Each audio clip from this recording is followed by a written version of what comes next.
شراب خانے میں جب محفلیں سجتی تھی تو معاذ اللہ وہ گانے گایا کرتا تھا، سویلی آواز تھی۔ حضرت عبداللہ ابن مسعود حضور کے صحابی،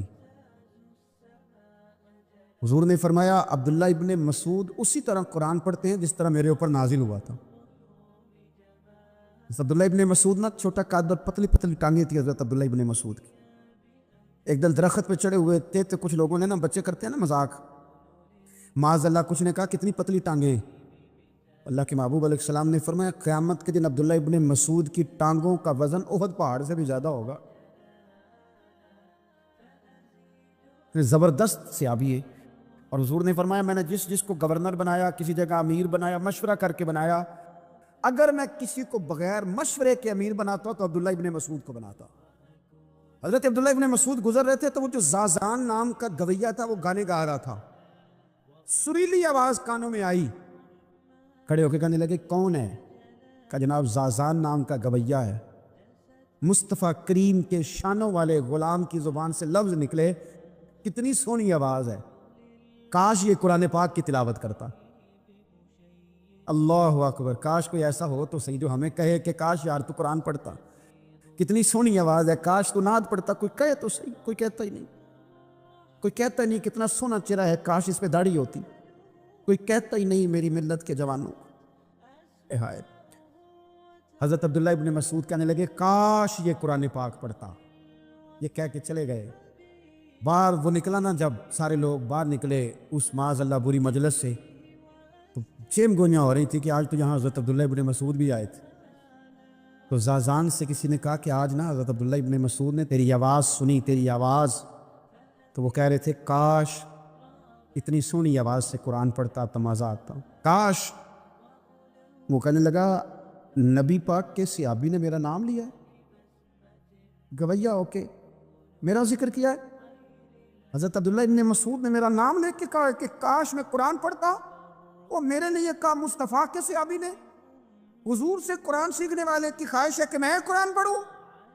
دوڑے گئے، کدھر ملیں گے عبداللہ ابن مسعود؟ فلاں فلاں جگہ غسل کیا، وضو کیا، پیروں میں لگ گئے جا کے، کہنے لگے سونیا جس کے قرآن پڑھنے کی تعریف مدینے والے کریں وہ میرے بارے میں کہے کہ مجھے قرآن پڑھنا چاہیے تھا، آج سے میں نے ٹھوکر ماری سارے گانوں کو، سکھاؤ مجھے قرآن، میں قرآن ہی پڑھا کروں، میں قرآن پڑھوں گا، میں پڑھ پڑھ کے سناؤں گا، لوگ میری زبان سے اللہ کے کلام کی تلاوت سنا کریں گے۔ کوئی بیٹھا ہوا مجھے دور دعا دیتا ہے، میں ڈوبتا ہوں سمندر اچھال دیتا ہے۔ دیکھیں نا، انسان پر اگر کوئی شخص نیکی کر دیتا ہے، احسان کر دیتا ہے، تو انسان اس کے سامنے پھر گردن نہیں اٹھا سکتا، یار یہ میرے مشکل وقت کا دوست ہے، اس نے میرے ساتھ نیکی کی، کبھی بھی گردن نہیں اٹھائے گا، جھکا کے رکھے گا۔ تو اگر عام کوئی نیکی کر دے تو اس کے سامنے انسان کبھی گردن نہیں اٹھاتا، تو جو رب ساری نعمتیں عطا فرمائے، جو کہے کہ تیری تخلیق میں نے کی، تجھ سے پہلوں کو بھی پیدا میں نے کیا، تیرے لیے زمین کا بچھونا بھی میں نے بچھایا، آسمان کی چھت بھی میں نے لگائی، تیرے لیے زمین سے ساری اناج کو، پھل کو، کھیتیوں کو نکالا بھی تیرے لیے، اب تو اس طرح کر کہ تو میری عبادت کر، تو میری بارگاہ میں جھک جا۔ بہت سارے نشے لوگوں کو لگے ہوئے ہوتے ہیں، ہر آدمی کوئی نہ کوئی نشہ کرتا ہے، کوئی دولت کا کرتا ہے، کوئی شہرت کا کرتا ہے، کوئی اپنی تعریف کا نشہ کرتا ہے، دو چار لوگوں سے تعریف سن کے مطمئن ہو جاتا ہے۔ ناراض تو نہیں ہو گیا اس جملے سے؟ آپ کرتے ہیں لوگ دولت کا نشہ بھی، یہ جب نقصان ہوتا ہے تو بندے بیمار نہیں ہو جاتے، پیسے ڈوب جاتے ہیں تو لوگ بیمار نہیں ہو جاتے، اس کا مطلب یہ ہوتا ہے کہ نشہ ٹوٹ گیا ہے۔ اب بہک ہوئے ہیں نا تھوڑے سے تو کانپتے ہیں، تڑپتے ہیں، پریشان، نشہ ہی اسی طرح ہی کرتا ہے نا، نہیں ملتا تو پریشان ہوتا ہے۔ یہ سارے نشے ہیں، مختلف قسم کا نشہ۔ ہم مانتے نہیں اس بات کو، تسلیم نہیں کرتے، کیونکہ تسلیم کرنا بڑا مشکل کام ہے، اس کے لیے تو بڑی ساری چیزیں جو ہیں وہ دبوچ کے اور بڑی سارے رستے پھلانگ کے آنا پڑتا ہے، تو بڑا مشکل ہے ماننا، ورنہ کرتے ہیں ہم، ہمارا مزاج ہے۔ یہ گھومنے پھرنے کا، دنیا دیکھنے کا بھی ایک نشہ ہے، یہ بہت ساری باتیں کرنے کا بھی ایک نشہ ہے، گپ شپ کا بھی ایک نشہ ہے۔ دو چار لوگوں کی جب تک پگڑیاں نہ کھول لیں، بعض لوگوں کو نیند نہیں آتی، یہ غیبت کا، چغلی کا، بددیانتی کا، یہ بھی ایک نشہ ہے. اس پر ملا رومی رحمۃ اللہ نے بڑا کلام لکھا ہے. وہ کہتے ہیں مانگ کے کھانے کا بھی نشہ ہے, مانگ کے کھانے کا بھی نشہ ہے. وہ کہتے ہیں کہ ایک بھیک مانگنے والی خاتون تھی, تو بادشاہ کے پاس بھیک مانگنے آئی, تو بادشاہ کو پسند آ گئی, اس نے شادی کر لی. اب اس کو عادت تھی بھیک مانگ کے کھانے کی, تو وہ کنیزوں سے کہا کرتی تھی کہ فٹافٹ نہ روٹی لے کے آیا کرو, میں 2-3 دفعہ مانگوں تو پھر لایا کرو, کیونکہ ایک نشہ ہے نا, تو میں مانگوں 2-4 دفعہ تو پھر. تو انسان بہت سارے نشے کرتا ہے, یہ مانتا نہیں. یہ موبائل, یہ فیس بک, یہ سارے نشے ہی ہیں. اپنی فوٹو لگا لینا, سارا دن اسی کو دیکھتے رہنا. اور بڑے بڑے سیانے بندے جو وزادار ہیں, بڑے وزادار لوگ ہیں, لیکن وہ بھی سنجیدگی کے قائل نہیں, اس طرح کے نشوں کا شکار ہیں. یہ سارے نشے ہیں جو ہم نے پال لیے ہیں. ہمارے صوفیاء, ہمارے بزرگ فرماتے ہیں کہ تم اس طرح کرو, اگر سارے نشوں سے بچنا چاہتے ہو تو سجدے کا نشہ شروع کرو, سجدے کا نشہ شروع کرو. یہ نا اقبال کہتے ہیں, عطار ہو, رومی ہو, رازی, اب بات کو سمجھیں, عطار ہو, رومی ہو, رازی ہو, غزالی ہو, کچھ ہاتھ نہیں آتا بے آہ سحر گاہی. کہتے ہیں بہت بڑا صوفی ہو جیسے فرید الدین عطار تھے, بہت بڑا تصوف کا امام ہو جیسے امام غزالی تھے, بہت بڑا تفسیر کا استاد ہو جیسے امام رازی ہو. عطار ہو, رومی ہو, رازی ہو, غزالی ہو, پر کچھ ہاتھ نہیں آتا بے آہ سحر گاہی. اگر سویرے اٹھ کے روتا نہیں نا اللہ کی بارگاہ میں, اگر تہجد نہیں نہ پڑھتا, تو کچھ ہاتھ نہیں آتا بے آہ سحر گاہی. پھر اس کو کوئی چیز نصیب. میری بات کی سمجھ آ رہی ہے آپ حضرات؟ جب تک آپ سویرے نہیں اٹھتے, آپ اللہ اللہ نہیں کرتے, آپ کو نوافل کا چسکا نہیں, عبادت کا مزہ نہیں. فرمایا میری عبادت کرو, یہ شوق پیدا کرو, میں نے تمہیں پیدا کیا ہے. ہم لوگوں کے نشے, مختلف نشے, بڑا عجیب رنگ ہے. محفل کی صدارت کرنے والے بڑے پیر صاحب, بڑے القابات, خو بیچ میں سے بندہ تلاش کرنے سے بھی نہیں ملتا, اتنے بڑے لقب ہے اس کے. لیکن وہ سج سمر کے 2.5 گھنٹے بیٹھا رہا محفل میں, اور نماز کا وقت آیا تو اس نے مختصر سی پڑھی, وہ نکل گیا. میں ہلکے سے سجدے کیے, او اتنا بڑا عشق رسول نعت خواں, او ہو کیا بات ہے. اور عشق رسول کا بہت بڑا پیغامبر, بہت بڑا مبلغ. وہ بیچارہ سمجھ نہیں سکا کہ اللہ کے رسول نے فرمایا تو نماز پڑھ, میری آنکھیں ٹھنڈی ہو جائیں گی. تو یہ نشے کے عادی تو ہیں, پر حقیقت کے قائل نہیں. یہ بس ٹھیک ہے, خوابوں کی دنیا میں لوگ زندہ ہیں, پر جن کو یہ جو نشہ تھا نا عبادت کا, یہ میرے رسول پاک کی چاہت ہے, یہ میرے نبی کریم علیہ السلام کی. آپ دیکھیں نا, حضور مہینوں جا کے غار حرا میں بیٹھتے, کیا وہاں تبلیغ کرتے تھے, کوئی کتاب لکھتے تھے؟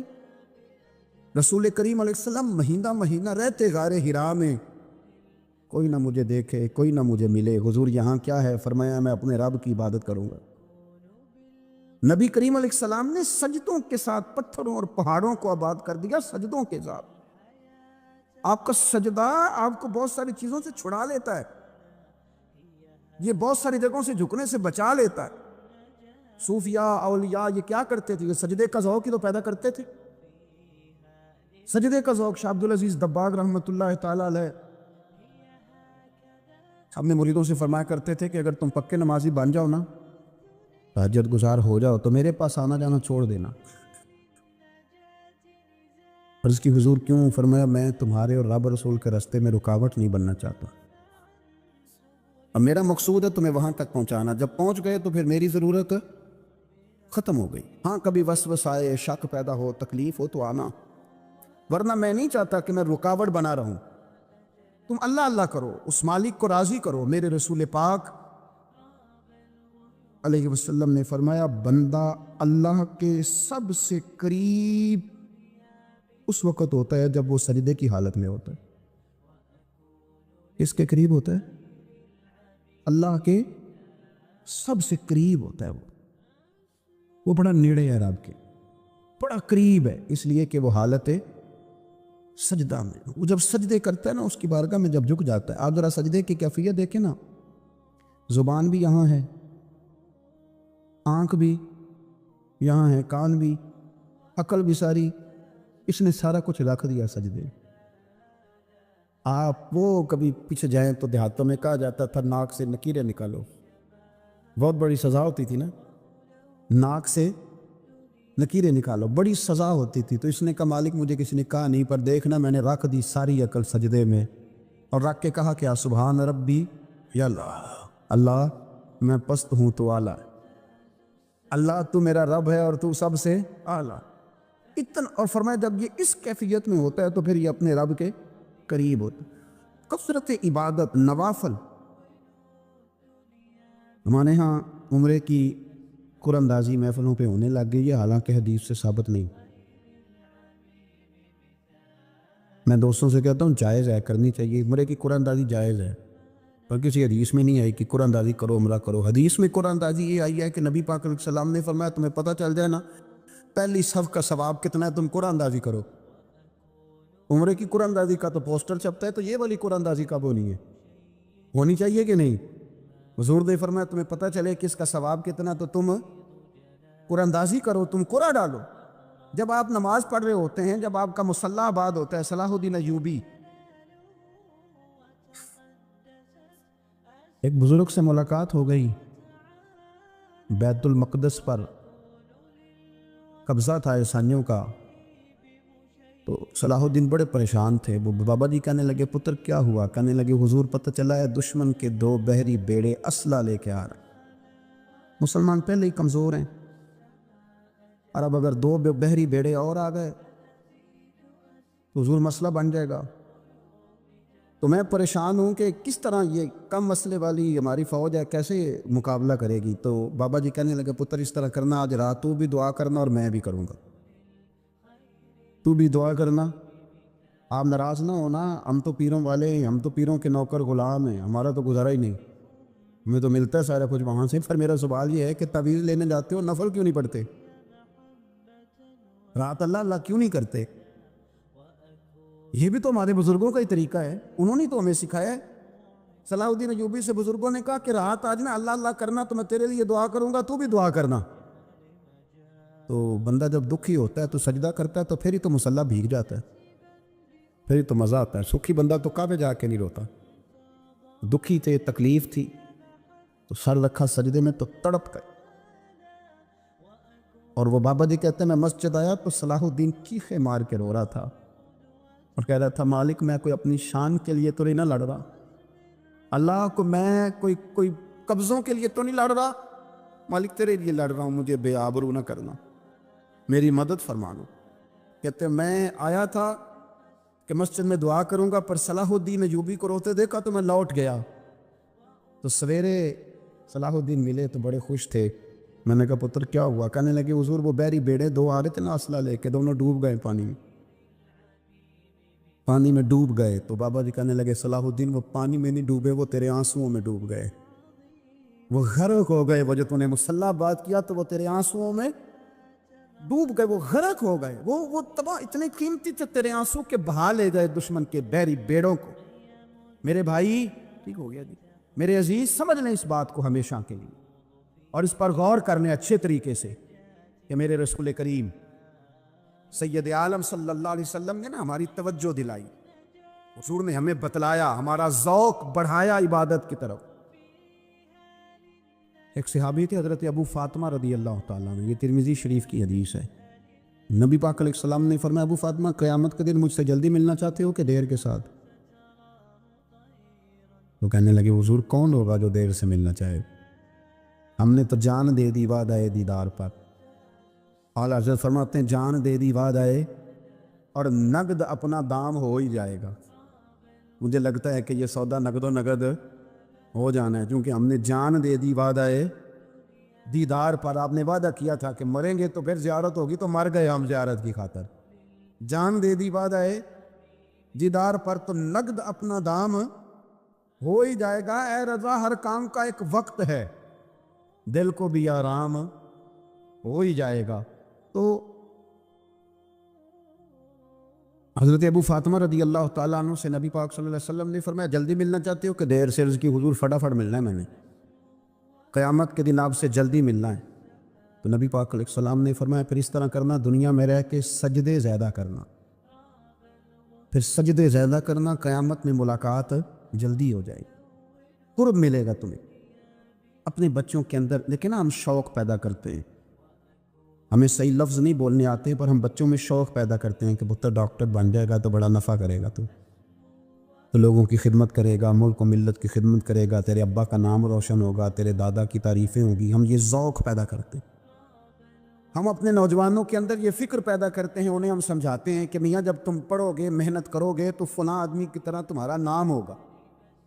یہ جتنا ذوق ہم بچوں کے اندر ان چیزوں کا پیدا کرتے، ہمیں حکم ہے کسی طرح ہم ذوق پیدا کریں کہ پتر نماز پڑھے گا تو اللہ راضی ہو جائے گا، تو سجدہ کرے گا۔ دیکھیں نا میرے رسول کریم علیہ السلام نے فرمایا 7 سال کے بچے کو مسجد لے کے جاؤ، یعنی اسے شوق دلاؤ، اس کے اندر یہ خاصیت پیدا کرو کہ اس کا دل کرے مسجد میں جانے کی، اس کے اندر یہ خصوصیات لاؤ کہ وہ ہمارے ہاں نا ہر چیز کو پروموٹ کیا جا رہا ہے، ہر چیز کو، یعنی سر سنگیت سکھانے کے لیے اکیڈمیاں بن گئی ہیں، ہر شے پروموٹ ہو رہی ہے، عبادت کا جذبہ کم ہوتا جا رہا ہے، اللہ کا ذوق ہمارے اندر نہیں رہا، اور اتنا مشکل ہم نے اپنے لیے بنا لیا ہے کہ وہ بندہ جو بڑی زبردست مذہبی گفتگو کر رہا تھا اور تگڑی بات کر رہا تھا، کیا بات ہے، لیکن نماز کے بارے میں کمزوری دکھا جاتا ہے، نوافل کے بارے میں وہ چپکے سے نکل جاتا ہے۔ امام احمد بن حنبل رحمۃ اللہ تعالی علیہ،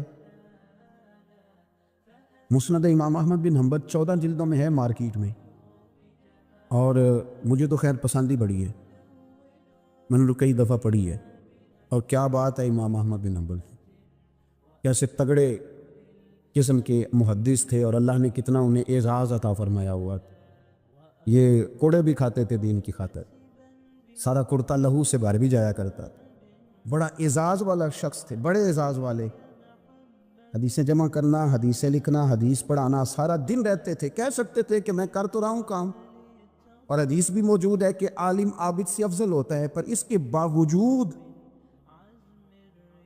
امام احمد بن حنبل رحمۃ اللہ علیہ 300 نفل فرض نمازوں کے علاوہ پڑھا کرتے تھے، 300 نوافل روز پڑھا کرتے تھے۔ ان کے بیٹے نے کہا ابا جی مکان خریدنا ہے تو جگہ کہاں کر کے لوں، بہت ساری آبادیاں، تو فرمایا پتر وہاں لینا جہاں مسجد قریب ہو۔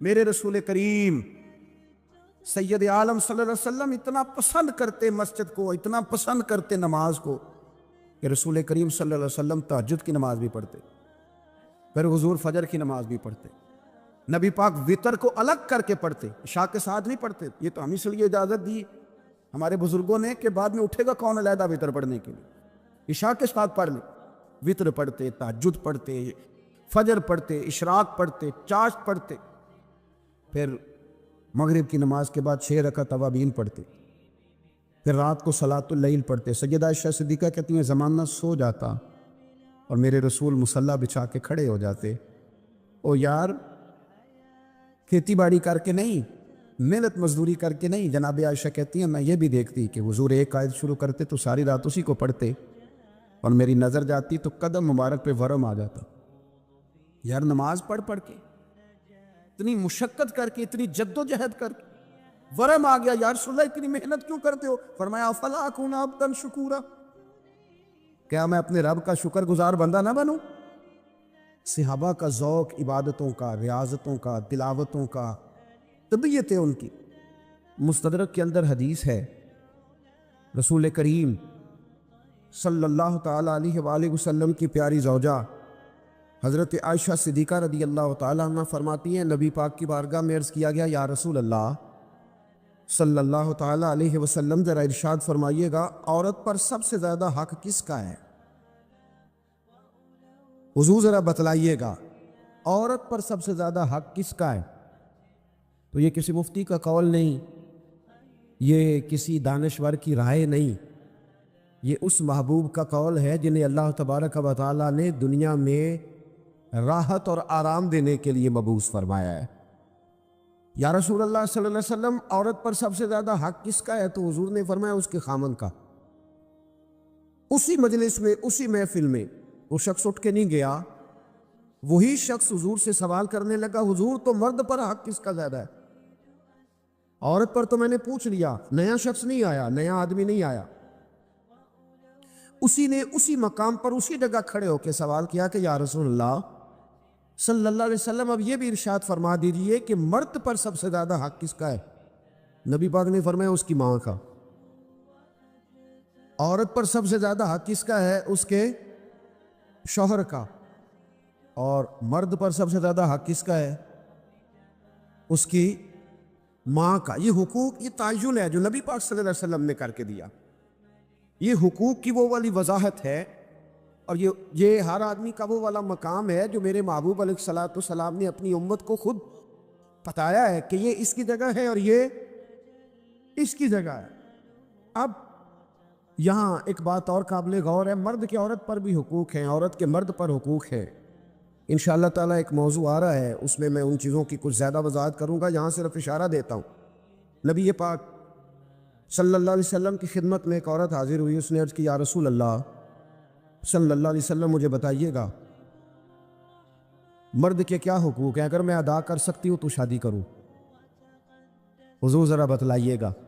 تو یہ حدیثیں ہم نے بیٹیوں کو رٹانی ہے، یہ حدیثیں ہم نے بہنوں کو یاد کرانی ہے۔ میرے نبی پاک علیہ الصلوۃ والسلام سے پوچھا، امام حاکم نے لکھا ہے کتاب البر کے اندر، اس کو ابن جوزی علیہ الرحمٰن نے نقل کیا ہے، یا رسول اللہ صلی اللہ علیہ وسلم مجھے بتائیے گا خامند کے حقوق کیا ہے؟ اور خاتون عرض کرتی حضور اگر تو میں ادا کر سکتی ہوئی تو نکاح کروں گی ورنہ نہیں کروں گی۔